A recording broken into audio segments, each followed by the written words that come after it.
Cette petite tente sur le trottoir, c'est le seul signe de l'existence de la campagne électorale. À l'intérieur, deux ultras pour le rattachement à la Russie. Regardez, en Russie et en Crimée, on vit bien ensemble. Il y a des églises orthodoxes, des églises catholiques, des mosquées. C'est comme plusieurs pâtes à modeler de couleurs différentes qu'on mélange pour n'en faire qu'une seule. Devant la tente, qui sert aussi de centre de recrutement pour la milice locale, c'est l'argument économique qui revient le plus. La Russie va nous procurer la stabilité économique.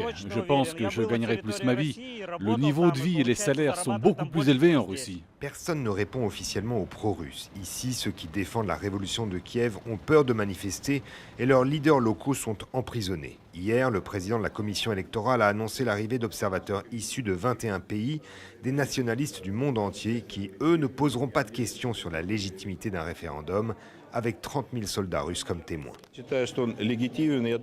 ne suis pas sûr pour votre nombre de soldats, mais c'est normal que ces militaires soient en Crimée. Ils n'influenceront aucune décision.